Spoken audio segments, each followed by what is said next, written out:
E aí pessoal, tudo certinho? Antes da gente começar com a filmagem, realmente a gravação do debate, eu gostaria de fazer um pequeno aviso bem rapidinho, né?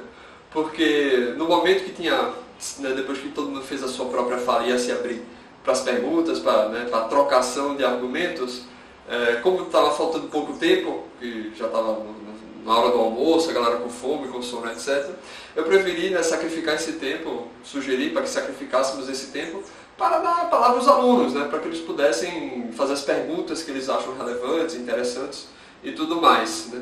Porém, como o próprio Pierre falou, eu fiz algumas anotaçõezinhas aqui durante a fala da professora Priscila Lapa, que eu estava planejando fazer uma resposta ao que ela falou, né, no momento dela. E aí algumas pessoas ficaram curiosas para saber o que estava escrito aí nesse caderno, essa anotação. Então foi nesse sentido que eu decidi gravar um pequeno videozinho, né, expressando para aqueles que tenham interesse o que é que eu teria a falar. E eu vou editar e colocar ao final do vídeo, né, para aquelas pessoas que têm interesse. Vou também tentar colocar na marcação, né, na descrição do vídeo, exatamente o momento, né, no caso das pessoas que estavam presentes e estão interessadas em ler, possam pular e ir direto ao ponto. Então, muito obrigado e bom debate aí, espero que se divirtam, espero que se instruam e possam formar melhor suas opiniões a partir do que foi discutido. Obrigado, até mais.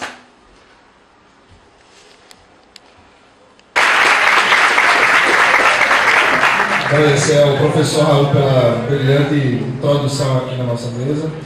E agora passo a palavra aqui para o professor Cedric, que vai dar uma aula para a gente sobre pensamento liberal, entre outras coisas. Bom dia, pessoal.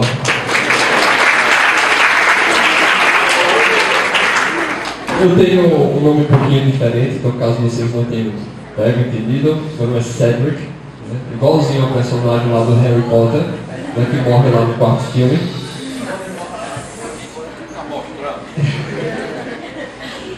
E eu fico realmente muito feliz de estar aqui, né? É uma grande felicidade por dois motivos. Primeiro, pela oportuna composição da mesa, né? Porque a gente tem uma clara continuidade aqui. O professor Raul foi o meu professor, né? Ele me conhece desde antes de eu entrar no curso de filosofia. Tentou me arrastar para a área da filosofia matemática, sem muito sucesso, né? Terminei fazendo lá para o lado de ética e de política, mas mesmo assim aprendi muito lógica com ele, né? Ajudou muito a formatar o meu pensamento lógico, as aulas do professor Raul, né? E tenho aqui uma cobaia das minhas aulas de lógica, né? Uma turma que sofreu bastante para aprender lógica, né? O meu aluno no semestre passado, né? E o Pierre foi, acho que ele tem em filosofia em 2007, não estava na graduação ainda. Então a gente tem uma continuidade aqui de professor, colega, aluno, né? Eu acho isso muito, muito bonito, né? Eu acho que tem um outro fator que me traz muita felicidade de volta no ambiente do ensino médio, porque eu era um péssimo aluno no ensino médio, eu era extremamente vagabundo, né? Meu apelido entre os colegas era Licérgio Vigilância, né? Porque eu só fazia dormir na aula, o pessoal dizia que eu trabalhava de vigia, dormir, pulava grupo de colégio para gazear, todas essas coisas, né? Era realmente um aluno imprestável no ensino médio. Mas com o tempo, né, estudando filosofia, me dedicando à filosofia, não propriamente no sentido acadêmico, né, de simplesmente saber as principais ideias da história da filosofia, mas filosofia no sentido originário do projeto de Sócrates, Platão e Aristóteles, né? Ou seja, a ideia de você formatar, organizar a sua alma para vivenciar e incorporar os seus conhecimentos nas suas ações. Então o estudo da filosofia gradualmente, né, me ajustou, me melhorou, e eu fico muito feliz de poder voltar aqui e trazer, né, parte desse conhecimento, parte desses estudos e tentar empurrar um pouco vocês para uma vida um pouco melhor. A filosofia melhora a nossa vida, torna-nos muito mais felizes, né? É realmente uma mudança total. Então, assim, é importante primeiro a gente delinear um pouco qual é o papel da filosofia, porque é bastante confuso, as pessoas não entendem muito bem. E não era diferente na época do Platão. Se hoje em dia as pessoas confundem filosofia com outras atividades, no surgimento dessa disciplina, né, o pessoal confundia totalmente. Né? O pessoal dizia, esse pessoal aí que fica falando besteira, passa o dia inteiro sem trabalhar, só falando, viagem na maionese, é tudo a mesma coisa. Então não tinha muita diferença entre o filósofo, o político e, né, o principal antagonismo filosófico, os sofistas. Então foi necessário no primeiro momento delinear o que é o filósofo. Então Platão na República, no livro 5, ele começa a definir o filósofo não pelo seu papel social, não pela sua atividade, não pela sua profissão. No primeiro critério que faz o filósofo, ele traz do próprio nome, né? Filosóficos, amante da sabedoria, amante da verdade.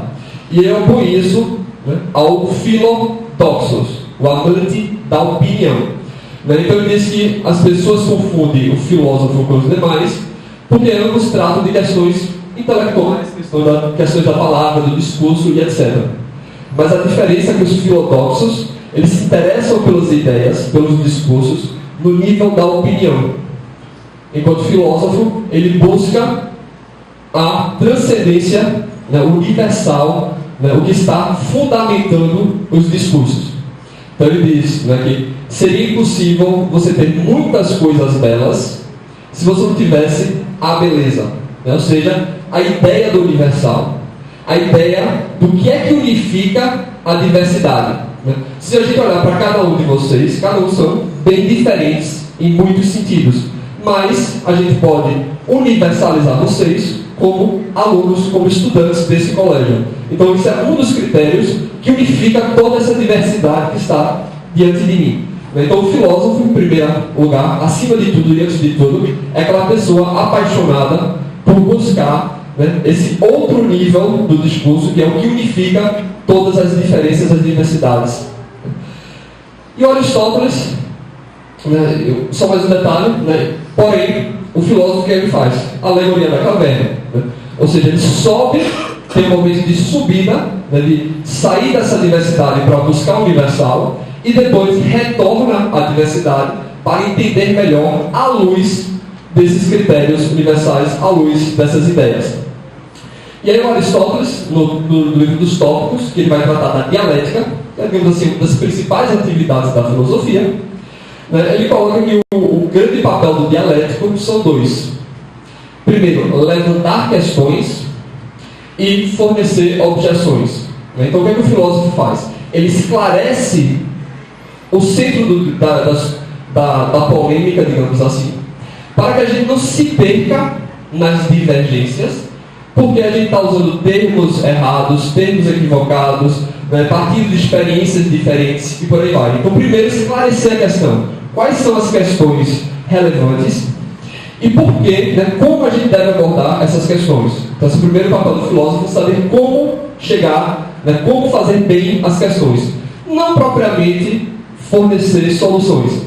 E depois fornecer objeções, ou seja, né, mostrar as insuficiências das diversas tentativas de resolver as questões. Então esse é o papel da filosofia, né, e participando dela, vou tentar fazer um pouco isso aqui. Então eu acho muito oportuno, né, o título do evento geral, né, desse ano, que é A Fraternidade Supera a Violência. A fraternidade supera a violência. Então, quando a gente está falando de política, a gente está falando, obviamente, de Estado. Né? E a definição clássica na sociologia sobre o que é o Estado, como definir o Estado, né, é dada pelo Weber. Né? Ou seja, o Weber define o Estado como aquela instituição social que reclama para si o monopólio do uso da violência. Então o Estado é o quê? Monopólio do uso da violência. Seja o uso ostensivo, ou seja a ameaça de uso. Então o Estado é aquela instituição que só ele pode decidir sobre quais violências são legítimas e quais violências não são legítimas. E se você entra em conflito com o Estado, como ele detém o monopólio, é o próprio Estado que vai decidir sobre como resolver essa questão com você. Então, o Estado é a instituição que monopoliza a violência. Bem, então, falar da fraternidade superar a violência, o tema político encaixa-se muito bem nessa programática geral. E como o Pierre estava falando aqui no começo, de fato é uma grande surpresa a gente ver, nós da nossa geração assim, mais ou menos, vemos esse envolvimento total dos jovens com política. Porque também, na minha época, os professores viviam reclamando da total indiferença política da nossa geração. Eu me lembro muito das aulas, o pessoal querendo nos conduzir a participar da política, fazer militância, e 90 e tantos por cento dos alunos não estavam nem aí, só queria saber de jogar videogame, jogar bola, sair para festa e por aí vai. Eu incluo. Então, se o Estado é violência, violência que reclama ser legítima, o aumento do interesse da juventude por questões políticas, por questões de Estado, é o aumento do interesse pela temática da violência. Isso, num certo sentido, me preocupa, porque se as pessoas são indiferentes ao Estado, é porque as coisas devem estar fluindo razoavelmente bem. Não tem nenhum problema na sua cara a respeito do uso de violência na sociedade.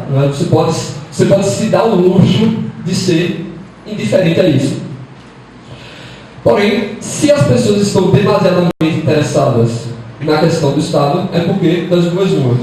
Ou as pessoas querem usar essa ferramenta estatal, essa ferramenta violenta, para atingir os seus fins, ou seja, eles querem recorrer ao monopólio da violência para determinar a todo o restante da população os seus projetos, ou porque o Estado já está infringindo demais nas pessoas e elas não aguentam mais essa violência toda, elas não aguentam mais ter que se submeter às ditames do Estado.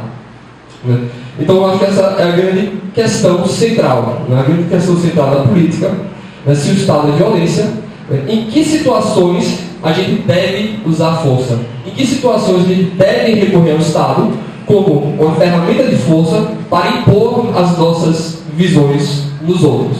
O que diferencia uma relação social, como essa que a gente está tendo agora, e uma relação estatal, é porque nas relações sociais a gente não é legítimo usarmos força para manter as relações sociais.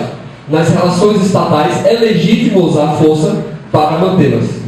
Então, a questão do Estado, em última instância, sempre é uma questão de em que áreas, em que circunstâncias é legítimo usar força. Então, o liberalismo clássico, a abordagem do liberalismo clássico a essa questão seria o mínimo possível. Não é legítimo a gente iniciar força com outras pessoas. Se o Estado é um uso de força, a gente não deve recorrer ao Estado para iniciar força contra outras pessoas. E poucas pessoas sabem, mas a história do liberalismo, o primeiro ponto é que o liberalismo ele é na verdade um tripé. São 3 critérios que determinam o liberalismo. O liberalismo civil, o liberalismo político e o liberalismo econômico. Geralmente o pessoal só fala da vertente econômica do liberalismo. Mas o que poucas pessoas conhecem é que a origem do liberalismo vem da corrente da defesa das liberdades civis. A Europa, após a reforma protestante, estava passando por muitos tumultos a respeito da religião, porque, digamos que a Igreja Católica perdeu a hegemonia cultural. Então, cada grupo que tinha a sua própria vertente de interpretação religiosa e moral queria tomar o Estado para impor essa visão sobre os demais na sociedade. E com isso, no século XVI e XVII, a Europa ficou devastada com guerras de motivação religiosa.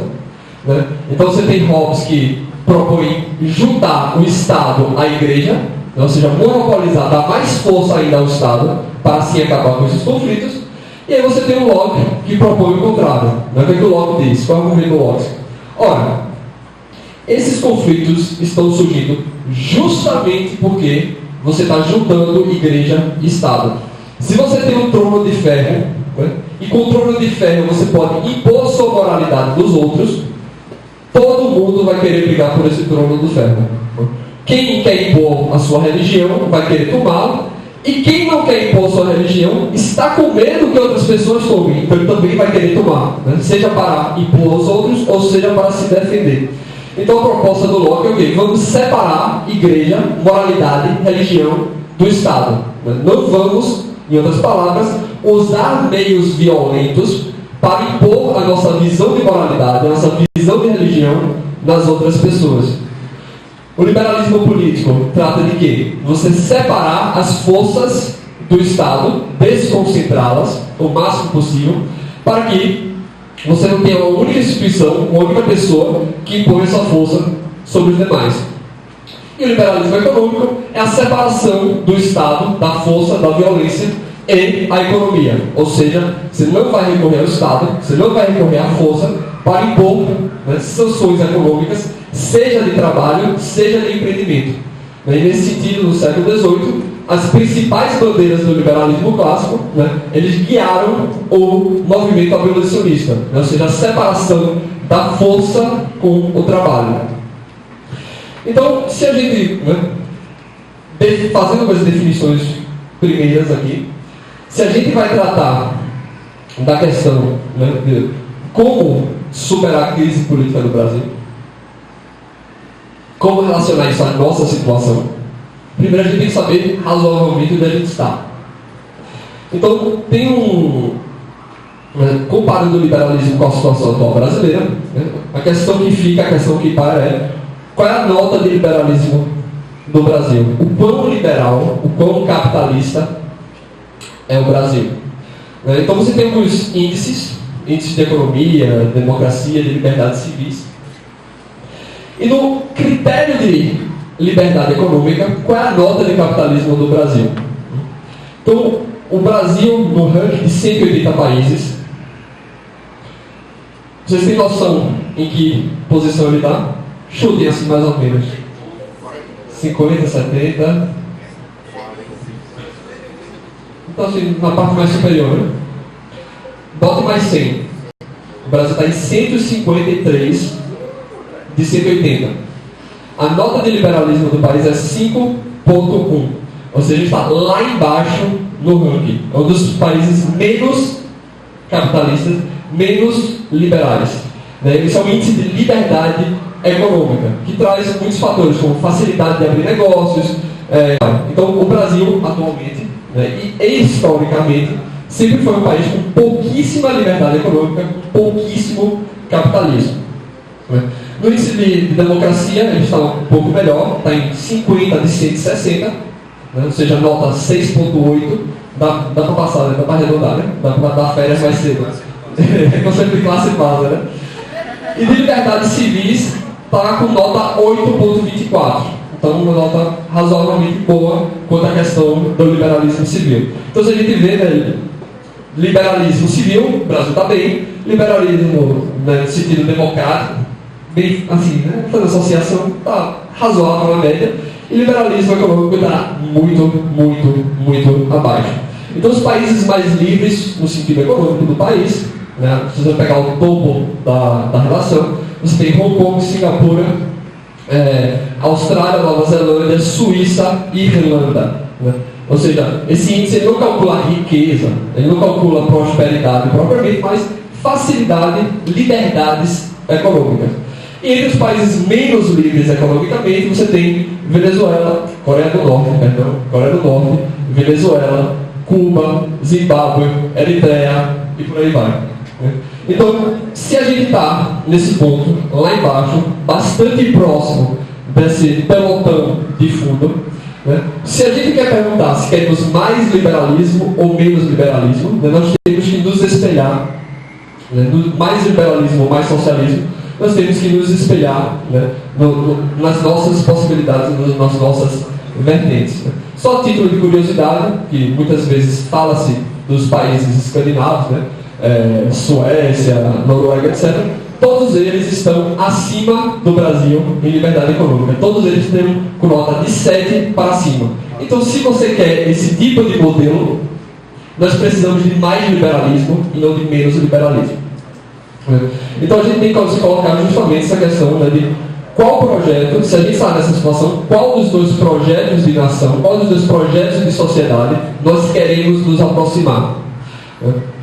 Então, né, esses títulos, obviamente, eles tratam de uma generalização histórica, né? Porque a situação social, a situação econômica é como a saúde para a gente.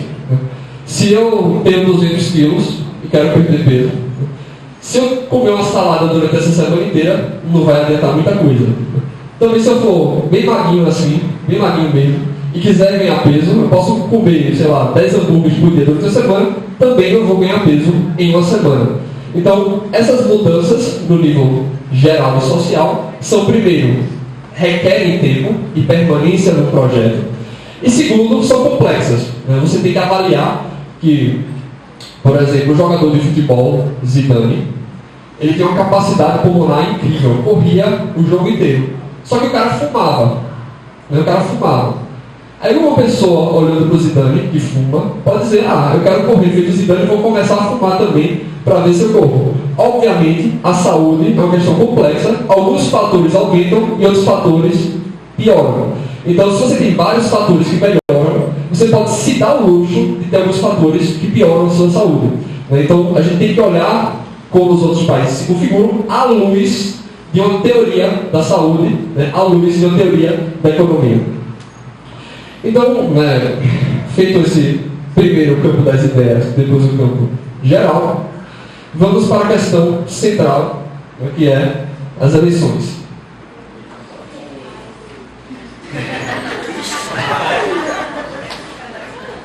Obviamente não faz muito sentido a gente se desgastar aqui falando do primeiro turno das eleições. Todo mundo já sabe para que se encaminha o segundo turno.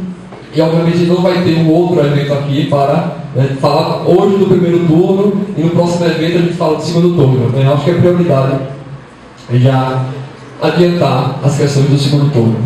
Então, o que acontece? Uma coisa que eu percebo em termos de tendências intelectuais,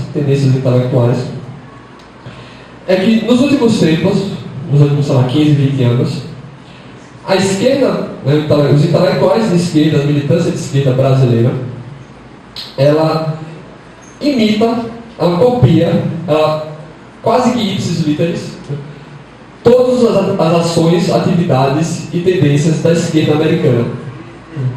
Então, se a gente quer entender um pouco a esquerda, a situação cultural da esquerda brasileira atual, uma das primeiras coisas que a gente faz é olhar no passado recente de como as coisas aconteceram no embate cultural americano, porque é quase um atraso de 2 a 5 anos. Acontece nos Estados Unidos, a esquerda aqui começa a fazer também. E obviamente a relação paralela que se faz dessas eleições agora, curiosamente, são as eleições de 2016 americanas entre o Trump e o Hillary. Então, se a gente quer entender um pouco melhor sobre o aspecto cultural, sobre o aspecto intelectual, as eleições daqui, acho interessante a gente se inspirar um pouco no que aconteceu culturalmente e intelectualmente nas eleições americanas. Então, tem digamos assim, o cara é um cartunista de uma tirinha chamada Dilbert, não sei se vocês já viram. E ele faz hipnose também, especialista em hipnose. E ele foi uma das primeiras pessoas a perceber que o Trump tinha grandes chances de se eleger. Isso logo no começo, logo no primeiro debate presidencial. Ele disse, esse cara aí, ele sabe o que ele está fazendo. Ele não é um louco feito a vida está falando, ele não é um desmedido. Ele sabe falar bem para as massas. Ele tem todos os trejeitos e as técnicas que eu uso na hipnose para conduzir as pessoas. Então isso não é loucura, isso não é desmedida, não, ele sabe o que está fazendo e ele tem fortes chances de ganhar. Então você tinha toda a mídia, né, todos os intelectuais, todos os artistas debochando do Trump, e ele, junto de outros poucos e seletos intelectuais, estavam percebendo o potencial do Trump. Né? Então teve um momento na ditadura que o Scott Adams ele fez um delineamento que eu acho que explica muito bem mesmo, o que aconteceu lá, no nível intelectual e cultural. O que é que ele disse?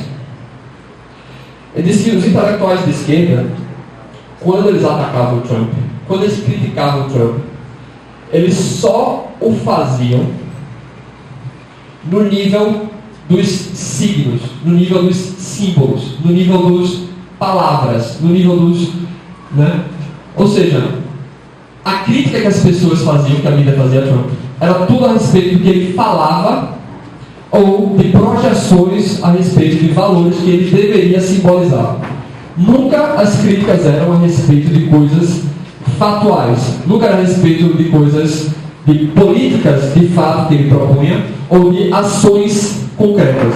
Era tudo, né, aquele é machista, racista, isto, né? E ele falou de maneira louca, ele disse isso, ele disse aquilo. Então todas as críticas se resumiam ao campo dos signos.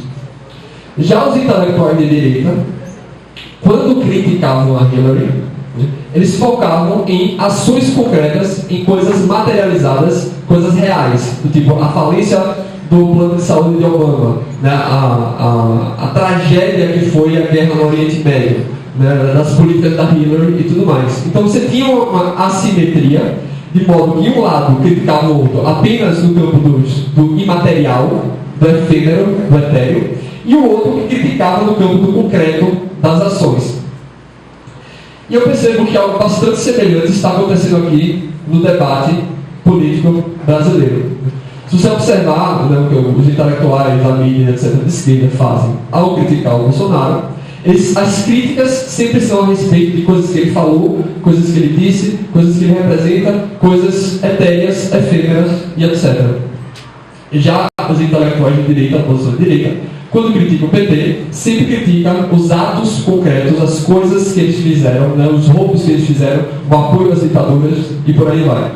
Então há uma simetria no debate, de modo que um campo só ataca coisas, né, ideias efêmeras, e o outro só ataca coisas feitas concretas.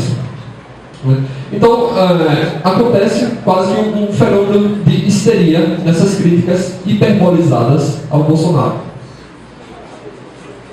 O que acontece? A ideia da histeria é justamente você guiar as suas ações, guiar as suas crenças pelos sentimentos. Então você tem um sentimento, você tem uma repulsa, você tem uma angústia, e para justificar essa angústia você projeta, você fala, você afirma, né, quase que no efeito auto-hipnótico, para que essa impressão se materialize nas ações. Ao contrário da outra perspectiva, que seria de você guiar os seus sentimentos pelas ações, pelos atos concretos.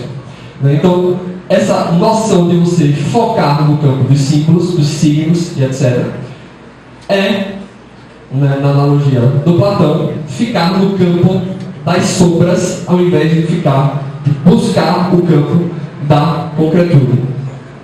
E aí, obviamente, se a gente vai para o campo que foi materializado, de fato, né, se a gente vai para o campo que foi materializado de fato, a gente tem que analisar o que foi materializado de fato com os mesmos critérios. Né, com os mesmos critérios. Não dá para usar um critério para um lado e outro critério para o outro lado. Então, nessas eleições, ao verificar no campo das ideias, do falado e tudo mais, a gente tem que ir no campo do proposto de fato. Então trouxe algumas passagens aqui do plano de governo do Bolsonaro e do plano de governo do Haddad. Porque afinal de contas, como a gente falou, não há como a gente ficar desejando o que a gente gostaria. No segundo, o segundo turno já está bem encaminhado e essas serão de fato as opções que a gente tem. Não dá para ficar desejando o que a gente realmente gostaria. Então, o primeiro ponto... desculpa, então acho que vai ficar com o momento da pergunta.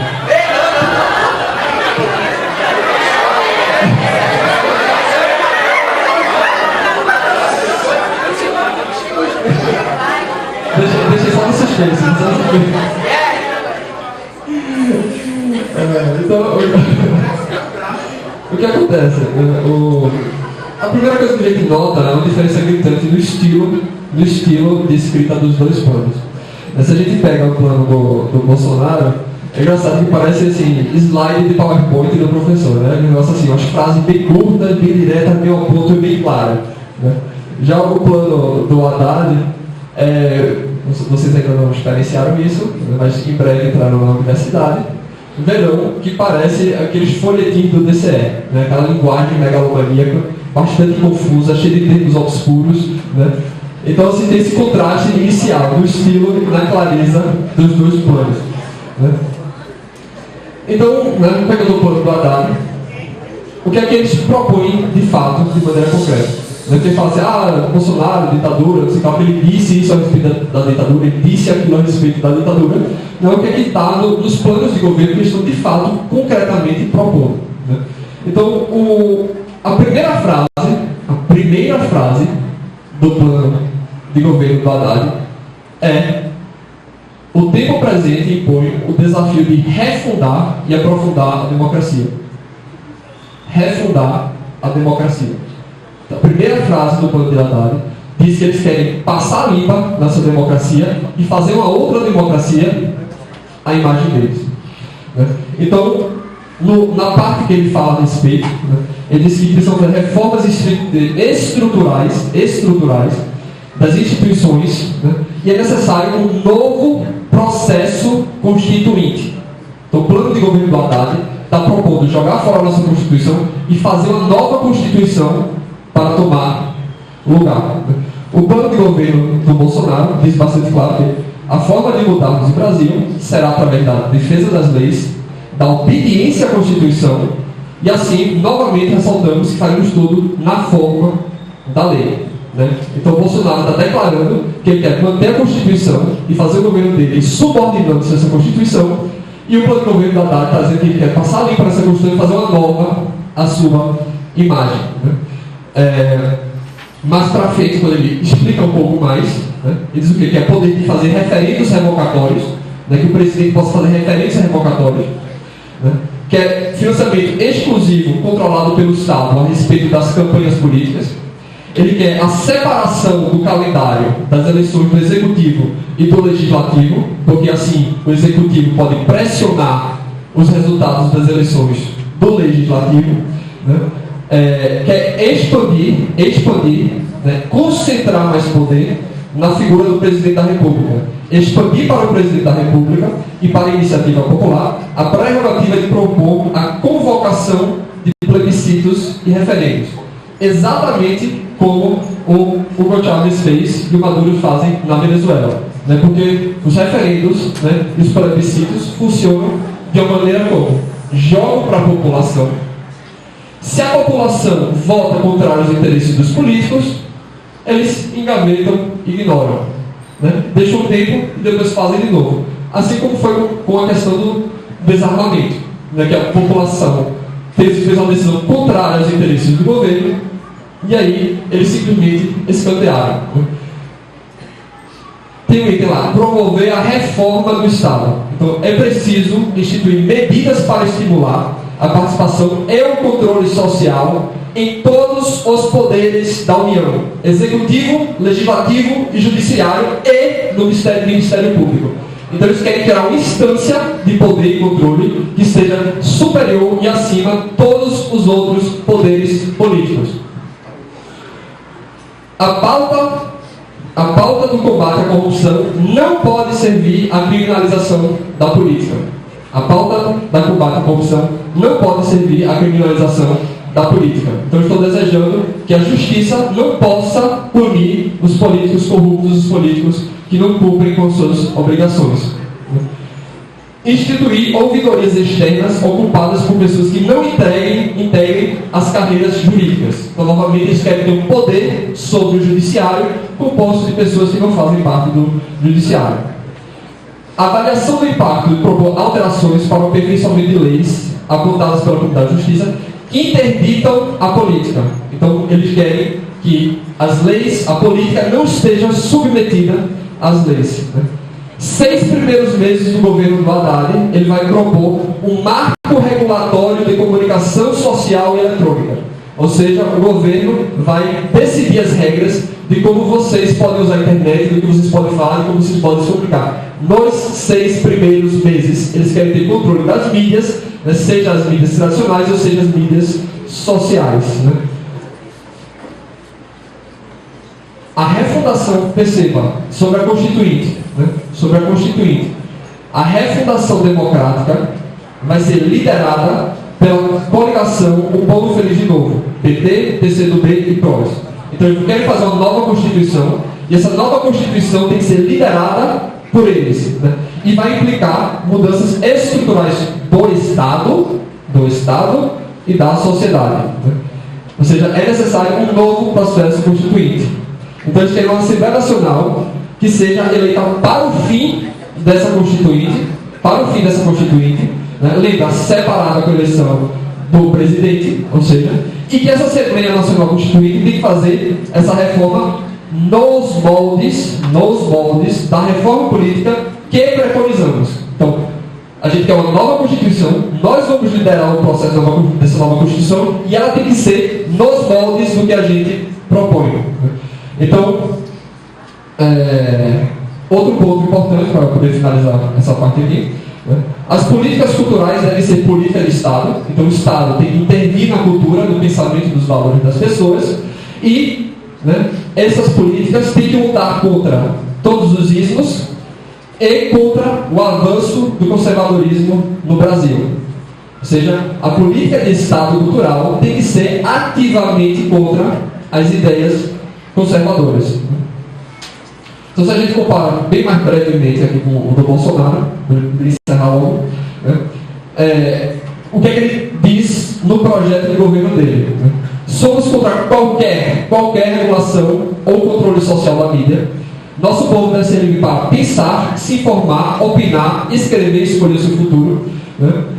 Que eles vão ter, né, a justiça poderá seguir seu rumo sem interferências políticas e isso deverá acelerar as punições dos culpados. Ele defende a descentralização do poder, né? Ou seja, menos Brasil e mais poder para os governos e para as federações. O ensino deve ser focado no básico, enquanto a Haddad quer centralizar, que é um órgão federal da educação, ou seja, o governo federal vai determinar a educação. E uma questão importantíssima a respeito da diplomacia, né? O projeto do Pedro Haddad diz que eles devem retomar os laços diplomáticos com, né, América do Sul, África e BRICS. Né? Ou seja, as ditaduras da América do Sul, as ditaduras africanas que serviam à lavagem de dinheiro, e a Rússia e a China, que também fazem parte desses governos autoritários. Enquanto o projeto do Bolsonaro diz que aprofundar nossa integração, né, com as democracias, né, e rejeitar os países que são compostos de ditaduras, né? Aprofundar a integração com os irmãos latinos-americanos que estejam livres da ditadura. Né? E aí, para poder finalmente terminar, desculpa ter corrido essa última parte, né? voltando ao título do evento geral, né? desse encontro do colégio, né? A fraternidade supera a violência. Como a gente falou, o Estado, a política, é o uso institucional da violência. E, coincidentemente, o plano de governo de Bolsonaro coloca como valor central a fraternidade. Né? Devemos ser fraternos, ter compaixão com o próximo. Precisamos construir uma sociedade que estenda a mão aos que caírem. Né? Escolhas erradas com preços fazem parte da vida. Ajudar o próximo e se levantar nos diferencia como humanos. Mais importante, uma nação fraterna e humanas, com menos excluídos, é mais forte. Há menos espaço para populistas e suas mentiras. O Brasil precisa se libertar dos corruptos. E aí no final, essa é a parte de abertura. E a parte de encerramento, ele reforça, né, esse valor da fraternidade. Todos esses objetivos não valem sem resgatar a fraternidade. O respeito ao próximo, a cidadania e a responsabilidade com os mais fracos e vulneráveis. Fraternidade é lutar por quem não pode se defender dos maus.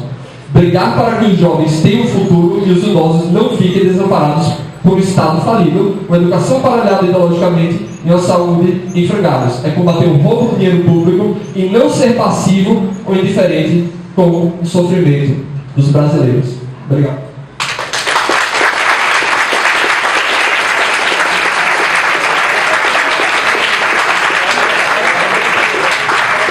Agradecer ao professor Sérgio aqui pelas palavras.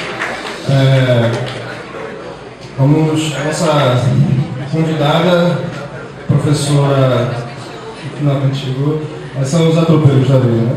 Professora Priscila Lapa, cientista política, né? Vai dar uma palavrinha aqui para a gente, para que ela explicite alguns pontos aqui fundamentais, né? Com relação ao pensamento de esquerda. Nós vimos agora uma visão de direita, né, considerada de direita, agora vamos para esse outro espectro. Vamos para a professora. Bom dia a todos. Primeiro, eu peço desculpas a vocês pelo horário, né? Eu ando com uma agenda meio tumultuada para conseguir participar de atividades como essa, porque eu acho que cientista político tem que estar na causa. Porque a gente tem uma profissão, às vezes, muito descolada no mundo real. Tem muito cientista político que fica muito tempo na academia. Eu acho que a Alan está fazendo ciência política, vai perceber isso. Mas a gente precisa ter contato com as pessoas, ouvir o que as pessoas estão pensando, e isso ajuda a gente compreender a real política, né? A vida como ela realmente é. Eu queria agradecer o convite, é muito bom ter espaços como esse. A gente já vem trabalhando ao longo de todo esse processo eleitoral.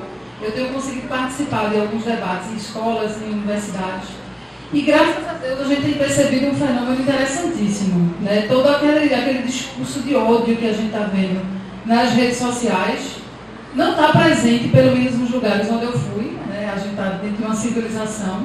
Mas eu tenho notado muito mais disponibilidade das pessoas num momento como esse, de olhar, de perguntar, de mudar de ideia, de repensar, às vezes, do que propriamente quando você utiliza o filtro, né, ali da rede social, aquele espaço é meu, eu digo o que eu quero e, né, dane-se quem pensa o contrário. Então, graças a Deus, no mundo real, a gente tem conseguido encontrar muito mais espaço para falar, para ouvir, e eu acho que estamos, nesse ponto, acertando o tom. Né, e isso é muito bom. A primeira coisa que eu queria falar é que a hipótese de apatia do eleitor brasileiro, que a ciência política trabalha, de que o eleitor brasileiro é aquele que vai lá, comparece na urna e some, e só vai voltar quando ele for chamado de novo para votar, porque o voto é obrigatório. Né? Essa teoria que durante muito tempo ocupou a mente dos cientistas políticos, eu acho que nesse ano ela já não vem sendo assim, né? 2014 já não foi uma eleição tranquila. É importantíssimo a gente entender 2018, olhando para 2014, olhando para 2016, né? E olhando para trás.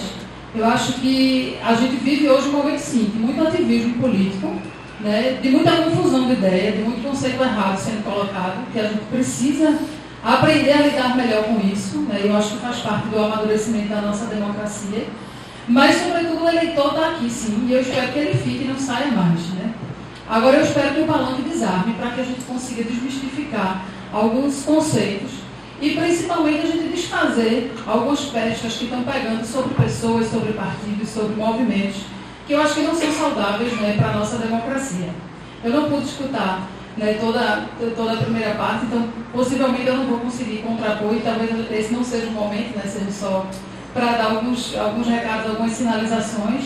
Eu acho que a gente precisa primeiro fazer o exercício de perceber, né, onde estamos, quem somos hoje como sociedade brasileira, quais são os desafios e para onde a gente quer ir. Eu acho que muitas vezes o debate tem ficado um pouco surdo no sentido de a gente só quer resolver o agora. A gente não tem, claramente, um projeto de para onde a gente está caminhando. Né? Parece que agora é vencer, derrotar o inimigo e acabou. Quando eu conseguir derrotar o meu inimigo, eu me sinto contemplado e por aí, né, eu já me sinto feliz de ter um país que eu derrotei o meu inimigo. Primeiro que essa expressão inimigo está muito presente no debate de 2018, de uma maneira aí sim, muito mais radical do que 2014, né, deixando algumas sinalizações meio obscuras dentro desse debate. Eu acho que política se faz sim com símbolos, aí eu já começo a polemizar com o meu colega. A política é o reino simbólico. A gente não constrói ideologia só na concretude das nossas ações. Muitas vezes a ação vem e confirma aquilo que a gente pensa. Mas a política é um campo muito simbólico. esse momento que a gente vive, ele é tão delicado, né, do ponto de vista da gente discutir rumos e sutilezas da nossa democracia, que tem sido tão bombardeada. Chegaram a achar, em determinados momentos, que o voto não vale mais nada, que democracia é essa? E aquilo que a gente tinha certeza que a democracia já tinha se consolidado como um valor universal, eu acho que não está isso tão concreto na mente de todo mundo. Né? Então, essa questão simbólica era importante, sim. Essa semana uma pessoa comentava assim comigo, e chegou num restaurante e absurdamente viu pessoas com camisa do PT e com a bandeira do PT, e que achava que isso não cabia mais na sociedade brasileira. E por que não? Camisa é símbolo, pode ser a do PT, pode ser a de Bolsonaro, pode ser a de quem quiser. No momento em que a gente achar que se manifestar politicamente não cabe, nós não estamos mais falando de democracia. Agora, a gente pode não concordar. Aí é outra história. E faz parte também, que inclusive é importante, né, que você saiba colocar isso. Não, eu não concordo, eu não acho que deve haver. Eu, como trabalho e estudo campanhas eleitorais, eu tinha a impressão de que as pessoas iam ter dúvida de botar um adesivo no carro, aqueles telões, aquela coisa que bota assim no vidro de trás, né? Aqueles adesivos perfurados. Eu dizia, será que diante de tanta falta de credibilidade, de uma forma generalizada, né? Falando de uma forma generalizada na política, alguém vai emprestar o carro para botar um adesivo de qualquer político que seja? E daí as pessoas botam. E se você for perguntar por que ela coloca o adesivo de quem ela acredita, ela pode dizer que é porque o emprego dela depende disso. Mas ela pode dizer assim, porque eu quero me manifestar. E eu acho que isso é legítimo, sim. Né? E a gente não deve começar a achar que não é. Né? Só porque a pessoa não pensa, né, igual a nós. Né? Eu acho que a gente está com... Agora já falando mais da esquerda, que eu acho que essa é a grande expectativa. Eu acho que o grande desafio da esquerda, se é, graças a Deus, esse debate ainda existe, porque durante muito tempo, quando eu entrei na ciência política, as pessoas diziam, não, você não vai estudar direita e esquerda porque isso não existe mais. Né? Muito menos no Brasil, onde os partidos são esvaziados ideologicamente. Então, falar de direita e esquerda no Brasil há um tempo atrás parecia que você estava louco, que você não tinha acompanhado o rito da história. E hoje, 2018, a gente está mostrando que não era bem assim, né? Que a gente pode não ter clareza do que é um projeto de esquerda no Brasil, que é um projeto de direita, mas a gente sabe que existe alguma coisa que dá para alinhar de um lado e de outro, tem um centrão que continua fazendo valer também, né, as suas ideias. Aí eu lembrei agora que numa das escolas onde eu fui, a gente fez um debate simulado, uma eleição simulada, de fundar um partido de esquerda ou de direita. Numa unidade da escola funcionou, na outra a pessoa disse, mas eu sou de centro, ele não vai ter o centro não. E eu tinha esquecido de botar na cédula, lá o partido de centro, a gente teve que refazer as cédulas e o centro não ganhou, não vou dizer quem ganhou para não contagiar errado. O centro não ganhou, mas as pessoas se identificam com o centro também, porque eu preciso ser direita e porque eu preciso ser esquerda. Eu não posso ser centro ou alguma coisa, não. Historicamente, a ciência política demonstrou que o eleitor brasileiro ele se situa muito mais no centro de alguma coisa do que propriamente extrema-direita ou extrema-esquerda. Essa história de extrema alguma coisa, ela está muito característica de 2018. Né? Quando você vai olhar da pureza teórica, muitas vezes nem enquadra. O que as pessoas estão chamando de extrema-direita, às vezes não é. O que chamam de extrema-esquerda, às vezes também não é. Mas, de fato, né, que eu estava dizendo que o maior desafio da esquerda nessa eleição é tirar todas as pechas negativas que foram colocadas sobre ela. E eu não estou falando de partido, eu estou falando de esquerda. Né? A gente que se manifesta de esquerda, muitas vezes, leva o rótulo de ladrão. Isso é um símbolo que foi construído. Isso não foi apenas, isso tem ações de partidos que se declaravam de esquerda, que erraram e que cometeram erros enquanto gestores públicos, às vezes reforçando práticas históricas, inclusive de partidos que não eram de esquerda, mas que não, isso não justifica, isso não diminui o peso do erro, mas isso não significa que quem comunga de ideia de esquerda é ladrão. Mas isso vem sendo construído no Brasil de maneira ostensiva e 2014 é um grande símbolo disso. E essa questão de discutir, não aceitar resultado de eleição, não foi a esquerda que inventou no Brasil.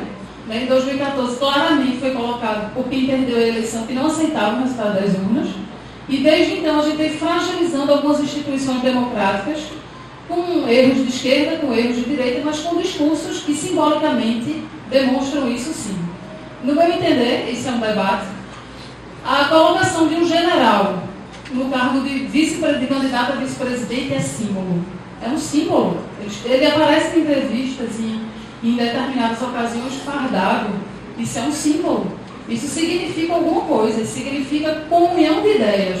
Ainda que não seja voltar para 64, que eu acho que nem vai existir um 64, podem existir outros modelos de intervenções ou outros modelos de redução democrática, mas não necessariamente, né, como a gente imagina, fechando as ruas, mas eu acho que a gente não pode negar a história, que é uma tendência muito forte também que acontece hoje no Brasil, é minimizar fatos históricos como se não tivesse acontecido ou que não é bem assim. E essa tendência que a gente tem, de minimizar o discurso quando é de alguém com quem eu me assemelho e aumentar o discurso quando é com alguém, né, que eu faço a minha divergência, com quem eu tenho a minha divergência. Então a gente tem vários símbolos nessa eleição, que eu acho que, diferentemente do que aconteceu nas eleições dos Estados Unidos, até porque o modelo eleitoral é muito diferente, mas eu acho que, simbolicamente, um projeto de esquerda no Brasil vai ser taxado de um projeto de pessoas que querem tomar o poder para dilapidar o Estado. E eu acho isso injusto, desnecessário e que sim incita uma reação de ódio. Incita com que as pessoas digam assim, você quer entrar na política para ser ladrão.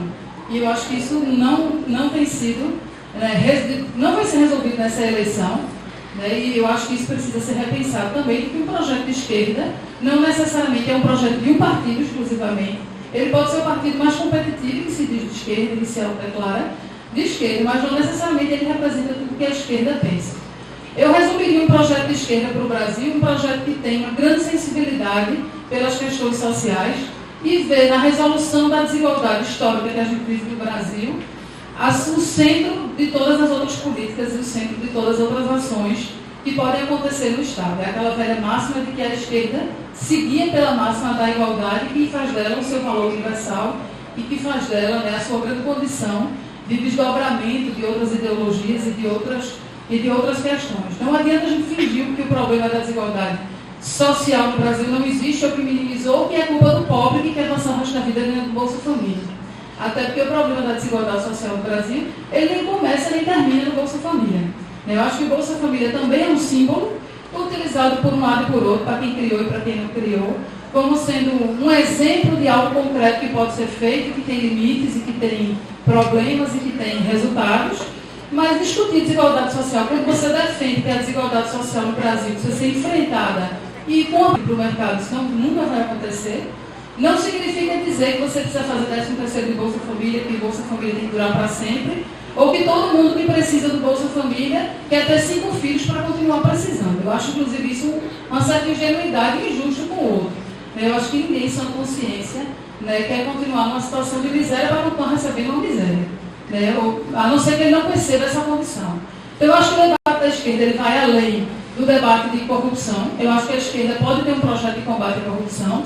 Inclusive, isso é legítimo em outros países, isso acontece e pode acontecer no Brasil, até porque, como eu falei, a esquerda não é um partido político, especificamente, e eu acho que a gente pode deixar o recado de dizer, de entender qual é o nosso desafio e construir, sim, também pela esquerda, né, um movimento de enfrentar esse grande problema no Brasil, e em alguns momentos a gente já provou que é possível aliar desenvolvimento econômico com justiça social. A gente não pode perder esse ponto de vista e não passar a odiar o pobre como o nosso eterno problema, que só aparece na hora da eleição para dizer, a gente quer mapear onde o pobre votou. O pobre votou e quem elegeu quem, né, o que o pobre fez, sem compreender realmente, né, a dimensão que isso tem, né, para a nossa sociedade. Então eu vou encerrar a minha participação, né, deixando essa reflexão de que pensar à esquerda é pensar além. Tem a ver com o modelo de Estado, tem a ver com o modelo de discussão de certas práticas que foram estabelecidas no Brasil, né, e que colaram na esquerda a causa de todos os males que a gente vive, né, que a gente vive hoje no Brasil, e que eu acho que a gente precisa aprofundar sim, esses conceitos e principalmente esclarecer que nem todo mundo de esquerda defende ditadura, como nem todo mundo de direita defende ditadura. Ninguém está querendo escolher, né, o seu melhor ditador, mas eu acho que simbolicamente a gente precisa entender, compreender que a esquerda vai além, né? É um projeto de sociedade, é uma visão de mundo que vai além do que a gente viveu no Brasil nos últimos anos e tem possibilidade de viver daqui por diante. Obrigada.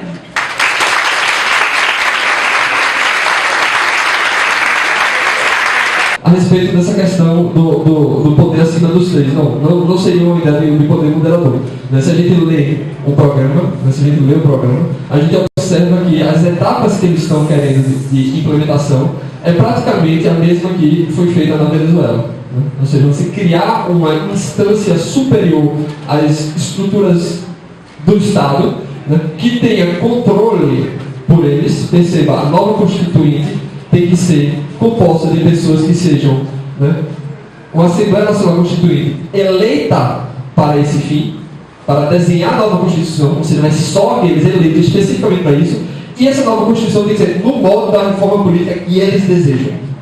Entendeu? Então é o mesmo processo de etapas que instaurou a ditadura na Venezuela. Justamente como a professora aqui falou, né, instalação de ditadura não é simplesmente chegar ao exército e pôr os tanques na rua e pronto. Esse processo de tomada de poder nas peças-chave, né, foi testado, feito e com sucesso e com apoio, né, do Partido dos Trabalhadores, né, que até recentemente, né, lançou uma carta, né, lançou apoio à ditadura do Maduro, tratando-a como um modelo ideal de democracia. Ou seja, eles estão declarando que a proposta deles toma como modelo ideal aquilo que está sendo feito na Venezuela, causando essa grande diáspora, né, que causa essa grande miséria, né, essa grande desigualdade causada pelo socialismo em todos os lugares que foi implementado. Porque a gente só fala de igualdade no socialismo se a gente abstrai, se a gente ignora a elite política. Né, porque saiu um vídeo recentemente agora, né, do Maduro almoçando ou jantando num restaurante lá na Turquia, um restaurante caríssimo, comendo carneiro, enquanto está o pessoal mendigando, migalhando lixo nas ruas. Então, se você abstrai essa desigualdade entre Maduro e as massas miseráveis morrendo de fome, desesperadas fugindo da Venezuela, aí você pode fazer alguma noção de igualdade, né? Se você ignora essa desigualdade da elite política com o restante da população, essa desigualdade em que Maduro controla o exército e manda, faz o que ele quiser e as pessoas só obedecem. Sobre a escola sem partido, eu não conheço muito bem, né? Estão me colocando assim como direita, eu não sou envolvido com a militância direita, nem nada disso, né?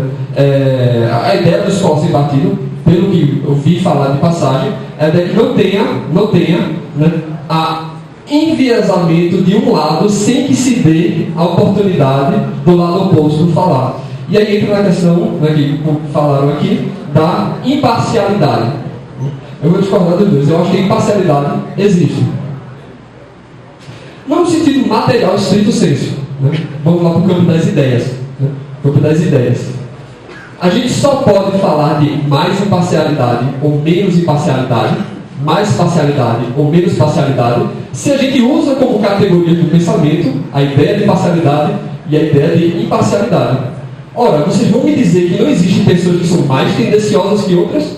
Que são pessoas que são mais parciais que outras? Como é que a gente consegue quantificar alguém mais parcial ou menos parcial se a gente não recorre à ideia de imparcialidade? Né? Eu me lembro que o pessoal reclamava muito quando ia ter clássico de esporte náutico e vinha o Sandro Beira-Hit para apitar. Né? Ou seja, se a gente sabe que tem juízes que enviesam, juízes de futebol que enviesam mais a partida ou enviesam menos a partida, então sim, há um conceito de imparcialidade e você pode se aproximar mais ou se aproximar menos. As pessoas, ainda que todos sejamos imparciais, não somos na mesma medida. Então o que é que a gente pode fazer? A gente pode ter honestidade. A gente pode buscar a honestidade de dizer aquilo que a gente de fato pensa a respeito das coisas e dizer aquilo que a gente de fato não pensa a respeito das coisas. Né? A honestidade intelectual, creio eu, é a melhor maneira que a gente tem de aproximar a parcialidade. Resumindo, violência, né? Armas, quantidade de armas. Bem, a questão a respeito das armas é posta dessa maneira meramente qualitativa, tanto a violência como a questão de armas. Primeiro, a gente não quer simplesmente menos armas. A gente quer mais armas nas mãos de pessoas boas e menos armas nas mãos de pessoas violentas. Se você é a favor de uma polícia armada, é exatamente isso que você quer também. Você quer mais armas nas mãos de pessoas que podem proteger e menos armas nas pessoas que podem cometer danos. Então, violência, às vezes, muitas vezes, é tratada como uma grandeza escalar. Né? Grandeza escalar. Se eu tenho 2 e tenho 2, fico com 4. Na concepção liberal, violência é uma grandeza vetorial. Então, se alguém lhe agride e você usa força para se defender, o agressor é ele e o defensor é você. Não são 2 violências sendo cometidas. É apenas uma violência sendo cometida e você está se defendendo. Entendeu? Então o uso de força deve ser analisado de uma maneira vetorial e não de uma maneira escalar. Entendeu? Então, com mais armas, e aí há uma crença de que a maioria das pessoas são, na maior parte do tempo, razoavelmente decentes. Eu não acredito que as pessoas, todas as pessoas acordam de manhã, poxa, como eu queria chutar um gatinho e empurrar uma velhinha. Que pena que a polícia não me pede fazer isso. Ninguém faz isso. Há sociopatas de um lado e há pessoas que são santas do outro. São marginais. Mas a maioria das pessoas são razoavelmente decentes na maior parte do tempo. Né? Então, uma população mais armada seria uma população razoavelmente decente que teriam se defender. Porque se você liga para a polícia, você demora muito para ser atendido. Então, muitos crimes têm que ser defendidos em logo. E aí, o debate foi bom? Espero que tenha sido proveitoso para vocês e que tenha ajudado a instruir e entender melhor o que está em jogo nessa situação. Né? Mas vamos lá para aquilo que eu tinha a dizer, que eu tinha a responder, né? Para que a gente possa dar um encerramento, fechar melhor essa questão. Então, a professora Lapa começou falando a respeito da questão dos símbolos. Né? Ela disse que não perdeu o início da minha apresentação, então de fato eu não sei exatamente em que momento ela chegou, em que ela aproximou, em que ela viu, né, o que eu estava falando, mas lembrando a vocês, né, eu estava citando Platão, que o Platão distingue o papel do filósofo das demais atividades intelectuais, né, dizendo que acima de tudo e antes de tudo, o filósofo é aquele que ama a sabedoria, ama a verdade, enquanto os demais intelectuais comuns, né, as pessoas que gostam de debates e discussões, são os filodoxos, né, os amantes da opinião. Né? Ou seja, o filósofo é aquele que sai do campo das opiniões para entender as ideias e depois retorna às opiniões, né, para entendê-las melhor à luz das ideias. Né? Então aquela saída da caverna, que começa com as sombras na parede, né, ou seja, representando a arte e os símbolos e os signos. Né? Depois o campo dos objetos da caverna, que seria o campo da retórica, o campo dos atos concretos, e saindo da caverna que se passa para as teorias, as ideias e tudo mais. Né? Então, né, no início da fala dela, pensei que ela estava concordando comigo sem perceber, afinal de contas ela começou a falar sobre os conceitos de esquerda e direita, que de fato são símbolos, né, uma metáfora espacial. Você está usando um conceito espacial para representar posições políticas limites, né, e que entre elas você teria todo um espectro espacial no qual você poderia colocar as demais. Né. Ela disse que na área da ciência dela, muita gente entende isso como um mero símbolo vazio, esvaziado. Ela disse que não, que a gente precisa entendê-los, esquerda e direita, à luz, né, de uma ciência, à luz de conceitos e tudo mais. Porém, né, depois disso ela começou a insistir bastante que a política era predominantemente apenas símbolos. Né, e eu acho que isso é um grande problema. Né. Acho que, falando de símbolos políticos, o grande produtor de símbolos políticos, né, que fica no campo da literatura, um dos principais livros da história da humanidade, certamente um dos principais livros de literatura do século XX, é justamente de um socialista, né, o George Orwell, que escreveu 1984. Né, esse é um livro fundamental para você entender, né, em forma de símbolo, as ideias políticas. É genial, genial, genial. E um dos principais conceitos que o George Orwell traz é o conceito do duplo pensar e o conceito da nova língua. Ele entendeu muito bem como funciona o modus operandi da intelectualidade comunista da época dele. E através desses dois conceitos, o que os intelectuais do partido de esquerda, do partido comunista, faziam. Ele criava uma dissonância cognitiva, pegando dois termos que são contraditórios e aplicando a uma coisa contrária ao que esses termos indicam. Então, se você escuta um símbolo e você olha para a realidade e o símbolo se difere da realidade, você causa uma dissonância cognitiva. O nosso cérebro tem que decidir o que é que tem mais verdade, o símbolo que representa uma coisa diferente da realidade ou a realidade que não se encaixa nesses símbolos. Então você tinha, por exemplo, o Ministério do Amor. O Ministério do Amor era aquele cargo do governo responsável por torturar os dissidentes políticos né, para garantir a sua subordinação ao partido. Ou seja, a tortura a uma pessoa era representada simbolicamente como demonstração de amor.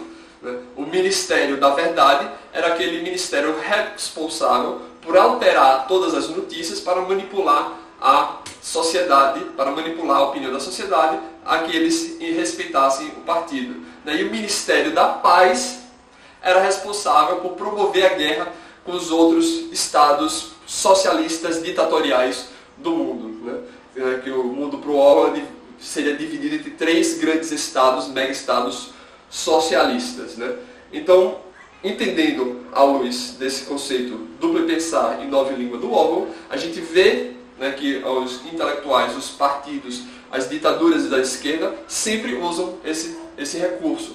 A gente basta olhar para os próprios nomes dos países socialistas. Você vê a Coreia do Norte, o nome oficial da Coreia do Norte é República Democrática Popular da Coreia. República Democrática Popular da Coreia. Ou seja, uma ditadura sanguinária é representada simbolicamente como uma República Democrática Popular. E se a gente observa o plano de governo do Haddad, ele está recheado de que, ao jogar fora e rasgar a nossa Constituição, implementar outra a mando deles, eles querem implementar uma ditadura, uma democracia popular.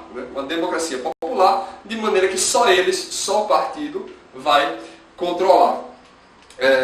Então, um outro ponto que eu acho crucial, e esse aqui é crucial, importantíssimo, para que vocês possam entender como a filosofia pode ajudar a gente viver melhor, a gente buscar ter uma vida mais feliz. Porque ela fala em 2 pontos. Primeiro, que o Partido dos Trabalhadores cometeu um erro. Cometeu erros. Não cometeu erros nenhum. Quando a gente comete um erro, quando uma pessoa comete um erro, a primeira coisa que ela faz, ao ser apontado que foi um erro, se de fato foi um erro, a pessoa pede desculpas, reconhece que o resultado da sua ação foi contrário às suas intenções, e terceiro, mais importante e crucial, se ela realmente reconhece que foi um erro, ela muda as suas ações. Ela muda as suas ações para não incorrer no erro novamente. E não foi nada disso que o Partido dos Trabalhadores fez. Não foi nada disso que o Partido dos Trabalhadores fez. Eles fizeram propositalmente, tudo que fizeram, toda a corrupção, toda a roubalheira, todo o apoio às ditaduras, todo o financiamento às ditaduras, foi totalmente proposital. Eles não reconhecem que o que eles fizeram foi errado. Eles não reconhecem de forma nenhuma que o que eles fizeram foi errado. E eles não demonstram nenhuma atitude de mudança de comportamento. E por que isso é crucial para a nossa vida? Porque entender esse fenômeno, tal como ele de fato foi, é crucial para a nossa existência.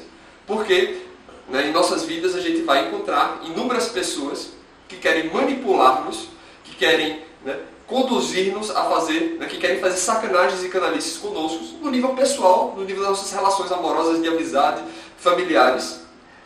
E não querendo sofrer as consequências de nos sacanear, não querendo que a gente rompa a relação com essas pessoas, vão tentar nos manipular nossas emoções para dizer que foi tudo engano, foi tudo erro. E a gente perdoa essa pessoa e ela comete de novo, ela aprofunda, ela repete, ela faz com mais canalice ainda, novamente as mesmas ações e volta com a mesma história. Desculpa, foi um erro. Não foi um erro. Então, se a gente assimila o que o PT fez com o nosso país como um erro, a gente também está doutrinando a nossa inteligência a ver as canalices que as pessoas fazem na nossa vida pessoal como meros erros e meros enganos. Não, são canalices intencionais para nos lascar. E então, um outro ponto que ela falou é que colocou-se na esquerda o símbolo de ladrão. Não colocou-se na esquerda o símbolo de ladrão. É um fato.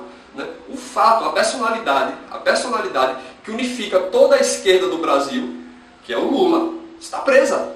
Roubou, comprovado em todas as instâncias do judiciário. É um fato, não é um símbolo. Não foi posto por ninguém. Ele próprio construiu isso. Toda a liderança, toda a cúpula intelectual do PT foi presa. É um fato. E não foi ninguém que colocou nele, foi a própria ação deles. Então, a pessoa que não consegue distinguir o campo dos símbolos, das representações dos signos e dos fatos, é uma pessoa inepta para analisar qualquer nível da realidade. Né? E aí, nesse sentido, né, vocês percebem que o que eu trouxe para vocês, mostrando os dois planos de governo, ou seja, documentos oficiais de campanha, né, que declaram exatamente o que querem fazer, eu estava trazendo o campo dos fatos. Ou seja, eu estava mostrando para vocês por A mais B, né, que no próprio plano de governo do PT, né, do Haddad, estava proposto, estava planejado uma nova Constituição, né, produzir uma nova Constituição que fosse comandada pela própria cúpula do PT, né, com pessoas eleitas exclusivamente para isso, e que essa nova Constituição tinha que ser feita de acordo com o que eles mandam, de acordo com o que eles sugerem. Né, a criação de instâncias governamentais, né, de instâncias de poder e de regulação, que estivesse superior aos 3 poderes do Estado e ao Ministério Público. Né? Então a criação de referendos que eles podem fazer ao gosto deles, né, que vão revogar todas as leis que eles quiserem, que vão criar novas leis de acordo com a vontade deles. Né? Eu estava trazendo um fato para vocês, né, algo concreto a respeito, né, que é o passo a passo de como foi implementada uma ditadura na Venezuela. Algo testado e comprovado, né, que funciona para você implementar uma ditadura. E é o que foi que a professora falou. Por que o vice de Bolsonaro vai dar entrevista com uniforme militar? Ou seja, ela está preocupada com a roupa